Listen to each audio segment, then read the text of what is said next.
Ramzan transmissions तो सभी शौक से देखते हैं, लेकिन क्या आपने सोचा है कि इन रमज़ान ट्रांसमिशंस के आलीशान सेट्स पर क्या कुछ होता है?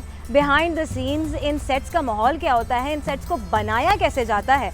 तो ये सब आज आपको दिखाने के लिए मैं आई हूँ एक्सप्रेस टीवी की रमज़ान ट्रांसमिशन में, जो कि राबिया अनम होस्ट कर रही हैं। और इस रमज़ान ट्रांसमिशन के लिए एक मिनी कराची बनाया गया है, जिसकी मिसाल आप मेरे पीछे देख सकते हैं। ये असल एम्प्रेस मार्केट नहीं है, ये एम्प्रेस मार्केट का एक रेप्लिका है, जो कि इस रमज़ान ट्रांसमिशन के लिए बनाया गया है और इसे 1 एकड़ की एक ज़मीन पर कंडक्ट किया जा रहा है। तो मैं आपको दिखाती हूँ कि आज एक्सप्रेस टीवी की इस रमज़ान ट्रांसमिशन में बिहाइंड द सीन्स कैसा माहौल होता है, कैसी एनर्जी होती है। ये तो मुझे पड़ोस मुल्क में मैं जब गया था और उनका जो मैंने स्टूडियो देखा था और वो मीलों फैला हुआ था, फिल्म सिटी उसका नाम था, और उसमें मुख्तलिफ बिल्डिंगें बनी, घर बने हुए, झीलें बनी हुई। तो ऐसा ही कुछ यहाँ पर होने जा रहा है। 1 साल के बाद यहाँ पर आया हूँ और इतना कुछ यहाँ पर देख कर मुझे बहुत खुशी हो रही है। और आज ये इनकी रमज़ान ट्रांसमिशन है और रमज़ान ट्रांसमिशन आज पहली दफ़ा आउटडोर में हो रही है। बहुत अच्छा महसूस कर रहा हूँ। ये जो मेरे पीछे आप इस वक्त देख रहे हैं, ये ठेला नहीं बल्कि ये जो इमारत है, ये एक्चुअली कराची के एक बड़े मशहूर और पुराने ईरानी कैफ़े का रेप्लिका है, जो इन्होंने बनाया है अपने ही इस मोहल्ले में एम्प्रेस मार्केट के साथ। इस कैफ़े के अंदर आम तौर पर क्रू के और जो टीम के मेंबरान हैं वो यहाँ पर बैठकर पहले तो इफ्तार की तैयारी करते हैं और फिर उसके बाद जब इफ्तार का वक्त हो जाता है तो यहाँ पर बैठकर वो इफ्तारी भी कर रहे होते हैं, जो मैं आपको इस वक्त दिखा रही हूँ। ये कोई असल कैफ़े नहीं है, ये बल्कि एक्सप्रेस टीवी की रमज़ान ट्रांसमिशन के लिए बनाए गए ईरानी कैफ़े के रेप्लिका का एक सेट है।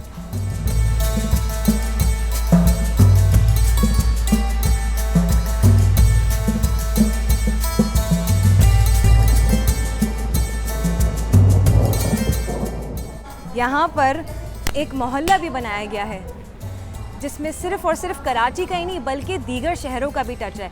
लाहौर की कुछ इमारतों के जैसे, जो कि लाल ईंटों की होती हैं, उसका एक रंग, और दीगर जो मुख्तलिफ आप पाकिस्तान भर में मार्केट्स देखते हैं छोटे छोटे वेंडर्स की, पथारों की, उसका भी एक यहाँ पर एक रेप्लिका बनाया गया है। मुख्तलिफ़ किस्म के स्टॉल्स हैं जहाँ पर बच्चों के खिलौने हैं, डेकोरेशन का सामान है, समोसे पकौड़े हैं, चूड़ियाँ हैं, बच्चों के खिलौने हैं। और ये एक बड़ा खूबसूरत सा मोहल्ला है, जो कि दिन में थोड़ा मुख्तलिफ लगता है क्योंकि ये लाइटें नहीं खुली होती, लेकिन अब इन्होंने लाइट्स ऑन कर दी हैं, तो ये अब एक बहुत ही हसीन सा मंज़र आपको यहाँ पर पेश कर रहा है। अस्सलाम वालेकुम राबिया, कैसी हैं? वालेकुम अस्सलाम। और सॉरी यार, हम बस इफ्तार शुरू करने वाले हैं, आप आ जाएं, थोड़ी देर में इफ्तार शुरू होने वाली है, टेबल पे तैयारी करें। बहुत शुक्रिया जी, बड़ी मोहब्बत है यहाँ मोहल्ले वालों की जो इफ्तार भिजवाते हैं, फिर हमारी टीम की जो किचन में थक हार के अपनी जो है इफ्तारी तैयार कर दी है। अच्छा राबिया, हमें सेट के बारे में थोड़ा सा बताइए। मैं आपको बताऊंगी भी, आपको दिखाऊंगी भी। आ जाए, थोड़ा सा हमारे पास टाइम है, मैं आपको साथ लेकर चलती हूँ। आ जाए आ जाए आ जाए।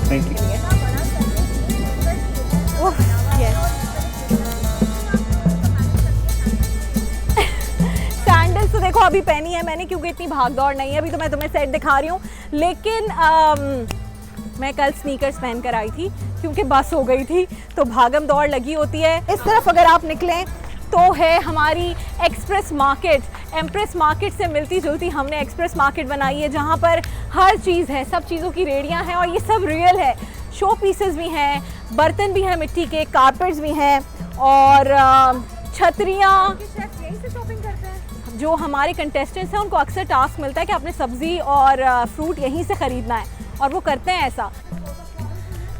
2 बच्चे हैं हमारे साथ जिनकी रोज़ा कुशाई है, तो अगर किसी के बच्चों ने पहला रोज़ा रखा होता है और वो सेलिब्रेट करना चाहते हैं पूरे पाकिस्तान के साथ, इनफैक्ट पूरी दुनिया में जहाँ जहाँ एक्सप्रेस देखा जा रहा है, तो वो अपने बच्चों को यहाँ लेकर आते हैं और हम रोज़ा कुशाई करते हैं बच्चों की यहाँ पर। तो फिर कैसी लगी आपको एक्सप्रेस की रमज़ान ट्रांसमिशन? क्या आप इनके साथ रोज़ा खोलना चाहेंगे?